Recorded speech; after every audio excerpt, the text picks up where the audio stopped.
The wind was cool that night. It slipped through the broken windows of the shelter and wrapped itself around every bone in the boy's thin body. His name was Kofi, a 10-year-old African child with no family, no home, and no memory of his mother's voice. He had crossed oceans of silence and cities of rejection, and yet, his heart still knew how to share. Kofi had learned to survive by watching. Watching who to trust, watching who to avoid, and watching the food table at the back of the shelter. It was never promised. Only the first few in line would receive a meal. But that evening, for the first time in 3 days, Kofi's turn finally came. A volunteer placed a warm paper box into his hands. It was heavy. He smelled rice, chicken, and bread. The smell wrapped around his hunger like a promise. He walked quickly to his usual corner, the one near the back wall where the roof did not drip rain. As he sat down, his eyes caught something. Just a few steps away, an old man sat alone. His body was shaking, his eyes sunken. His coat was torn.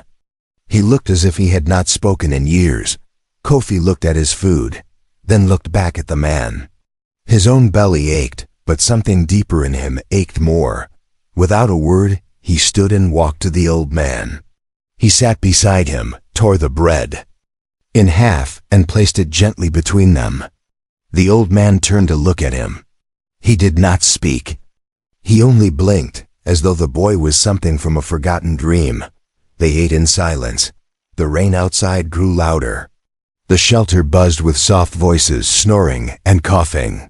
But Kofi sat still, chewing slowly. Every bite felt like a memory, though he could not remember anything before the age of 5. Just the feeling of being carried, once, by someone who smelled like earth and soap. After the last crumb was gone, the old man reached into his coat. His hands were trembling. From deep inside, he pulled out a tiny chain. Hanging from it was a rusted locket. The hinge creaked as he opened it. Inside was a photo. A baby boy, brown-skinned, round cheeks, big eyes.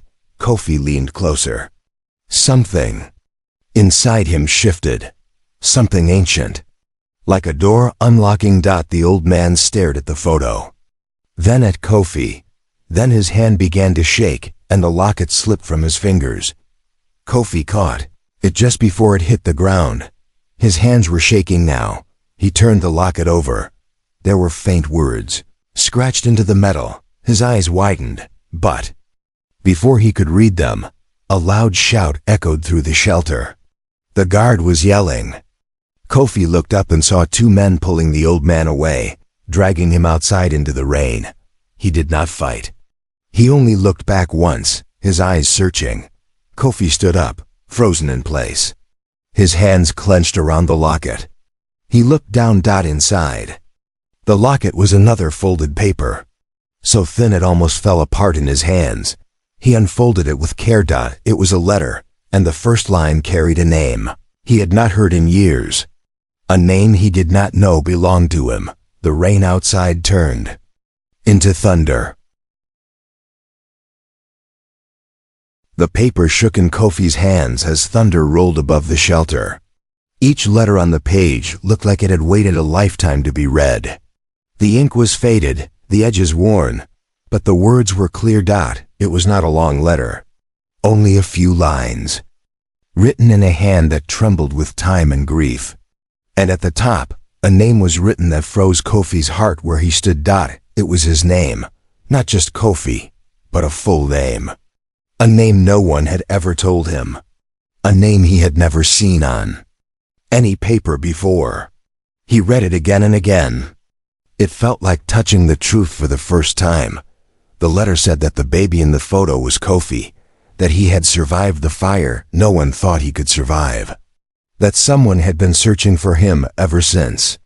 Searching through shelters, hospitals, police records, and corners of the city that even hope had forgotten. The letter spoke of a promise, a vow to Allah that the man would never stop looking, not until he found the boy who once slept in his arms.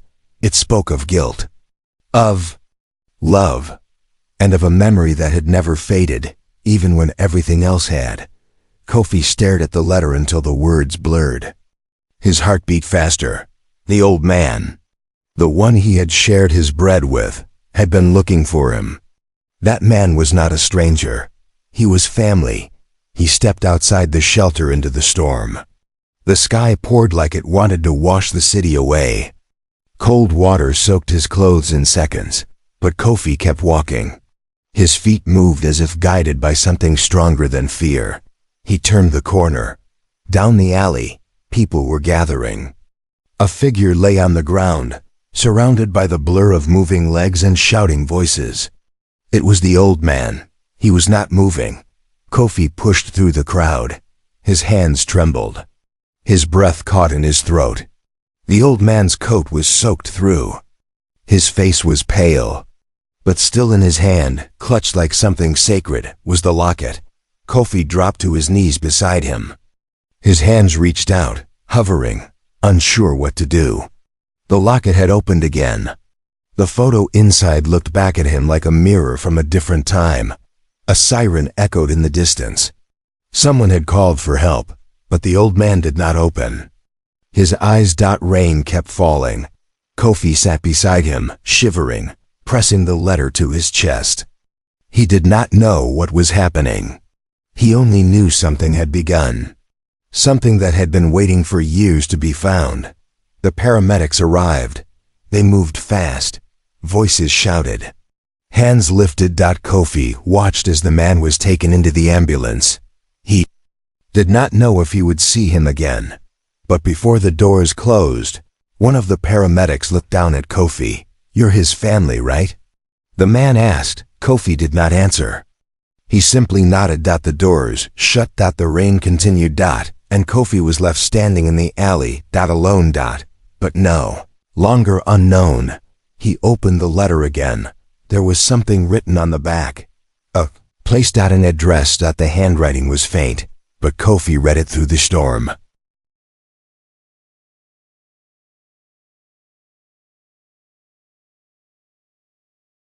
Asterisk. The storm did not stop. Kofi walked for hours with the letter pressed to his chest.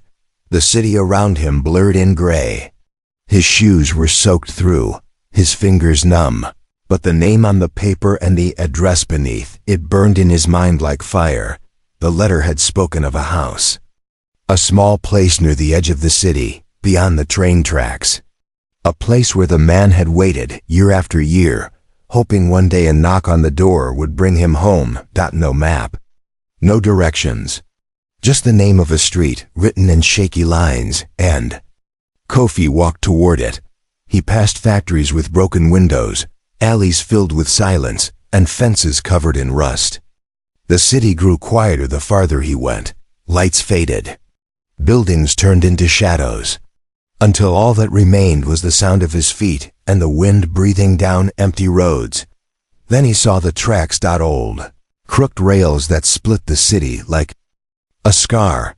On the other side stood a single wooden house, worn and weathered, but still standing against the rain. Smoke no longer rose from its chimney. The windows were dark. The front yard was nothing but wet leaves and silence. Kofi crossed the tracks. The wooden steps creaked as he climbed them. He reached the door. His hand hesitated. Then knocked. No answer. He knocked again. Louder. Still nothing. The third time, the door creaked open by itself. The wind had pushed it. Kofi stepped inside. The air smelled of time, of old papers, forgotten coats, and rain-soaked wood. The living room was filled with boxes, shelves lined with books. A couch covered in a thin blanket. On the wall, dozens of small photographs were pinned in rows. He stepped closer. Each photo showed the same baby. Brown skin, wide eyes. Some were blurry, some were torn. But they were all of him. Kofi stared. There were newspaper clippings too. Lost child reports, shelter admission forms, hospital records.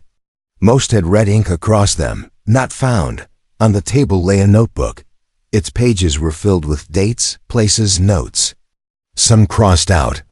Others underlined. One page read, shelter. On 9th Street. Return every week, just in case. Kofi looked around. This man had never stopped looking. The chair beside the fireplace was worn down. A single slipper lay on the floor. Next to it, a small framed picture rested against the wall. Kofi picked it up. It was a photo of the old man younger, holding a baby. He turned it over. In faded ink were the words, "With Allah's mercy, I will find him."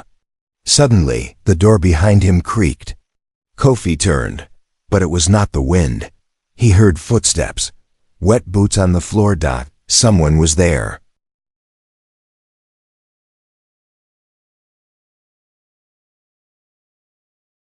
The sound of footsteps echoed through the small house like a warning. Kofi froze. His eyes darted toward the door, then back to the narrow hallway that led deeper into the home. The air grew heavier. Each step that approached seemed to carry the weight of years, slow, uneven, and soaked with rain. Then, out of the shadows, a figure emerged. It was the old man. His coat clung to him like a second skin, dripping water onto the wooden floor. His breathing was shallow, his face pale, but his eyes, they were open, still alive, still searching. His clothes were torn, his walk unsteady, but something in him refused to fall. He gripped the doorway like it was the only thing anchoring him to the earth. Kofi stood silently. He did not run. He did not hide. He only watched as the man's eyes scanned the room and landed on him, on the letter in his hand, the locket around his neck, and the photos on the wall. The old man staggered forward, one step, then another, until he reached the table where the notebook lay open. His hand hovered above it, shaking, before gently touching the page that listed the shelter.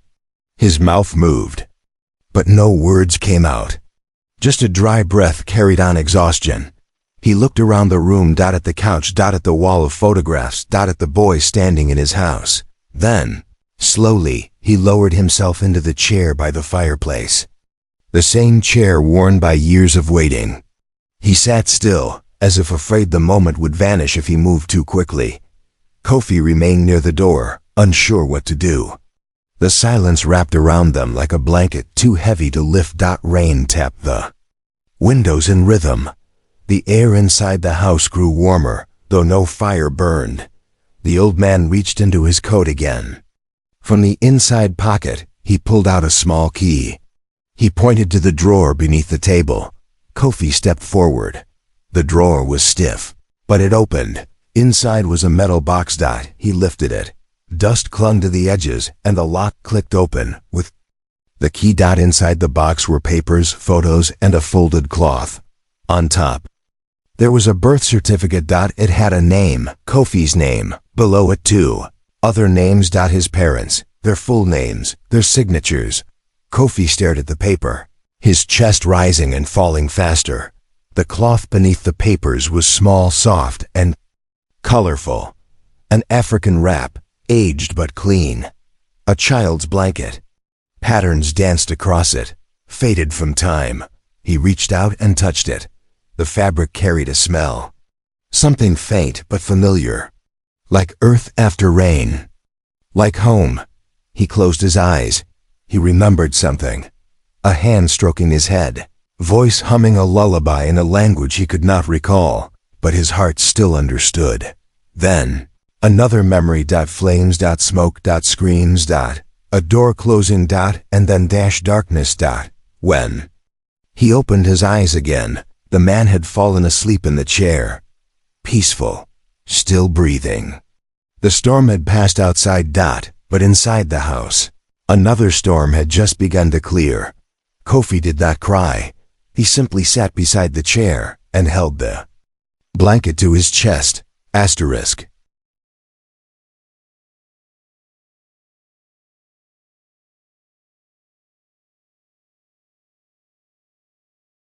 The sky outside turned from ash to silver as dawn crept into the broken spaces of the house. Light passed through torn curtains and landed gently on the old man's face. He slept in his chair, still and quiet, the locket resting against his chest. Beside him, Kofi sat with the blanket held close, his body unmoving, his eyes wide open. He had not slept. His mind had become a river of memories that did not belong fully to him, but somehow lived inside him all along. The house was quiet, yet everything inside it spoke. The smell of dust and wood, the faded cushions that had once been soft, the wall full of images that now meant something. Each photo, each name, each torn page from a life that had been denied to him. And now, for the first time, he had a piece of it. Kofi rose and moved through the house slowly. There was a kitchen with a broken clock on the wall. The sink held an empty cup. A small stack of dishes rested beside it, cleaned and dried. On the fridge, an old note had been pinned, crumpled. From time, it was a grocery list. Nothing more. But at the bottom was a name, written carefully. It was his. The man had written it again and again, as if afraid he might forget it. Kofi opened the cabinet. There was barely anything inside. A single can, a bag of rice, some tea leaves in a jar, even. In hunger, the man had left food in case Kofi ever came. On the shelf above, a collection of letters sat in a shoebox. All were addressed but never sent. All spoke to a boy no one believed was alive. Kofi read the first few lines. They spoke of days missed, dreams imagined, hopes that refused to die. He closed the box. The sun had risen now. The rain had stopped. Birds sang, unaware of the years that had passed in silence here. He walked back to the living room. The man still slept. His chest rose and fell slowly. His hands rested over the locket like a prayer. Kofi sat down again. He opened the notebook. At the very last page, there was something different. No notes, no shelter name, no map, only one sentence written in ink so heavy it had bled through the paper. If he ever comes, tell him the truth. All of it. The words were underlined 3 times. Kofi turned the page. Folded and hidden between the paper was another letter. It was older than the others. This one was not written by the man. It was written by someone else. The handwriting was different. It was smoother, neater. At the top, there was a name. It was the name of a woman, his mother. The paper was shaking in his hands. Before he even read the first word, he opened it slowly, and the truth began to pour out like light through cracks in a wall.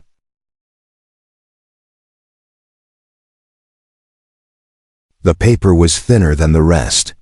Time had made it fragile, but it had survived, just like him. The ink was faint, the edges curled, but each word held something stronger than age.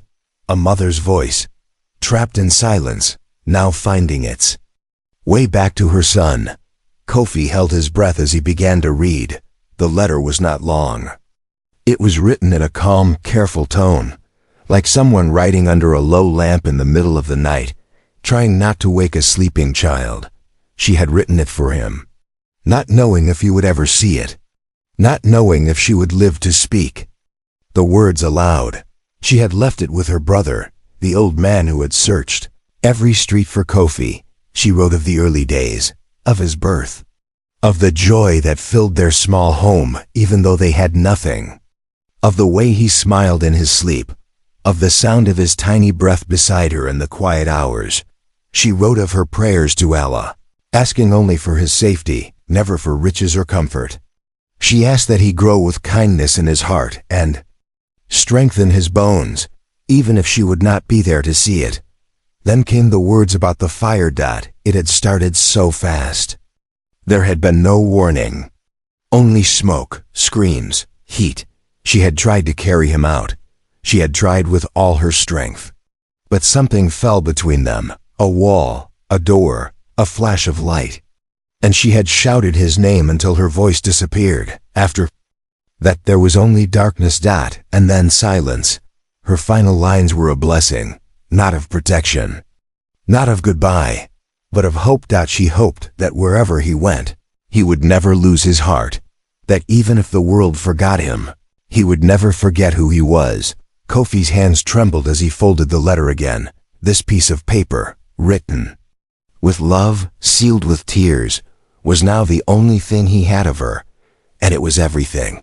He placed it beside the locket on the table. The old man in the chair stirred.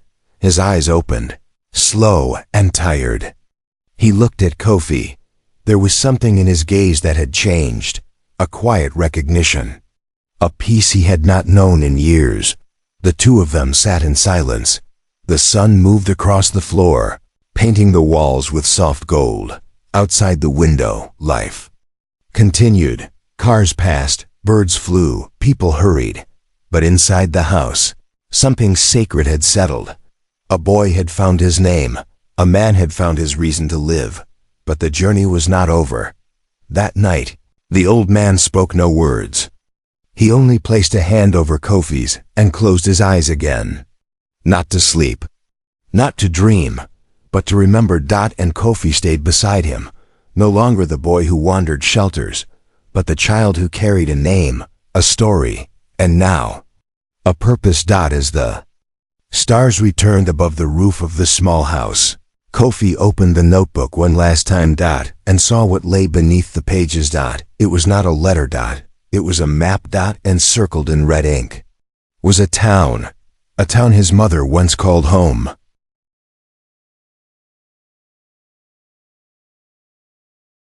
The evening sky hung low above the quiet town.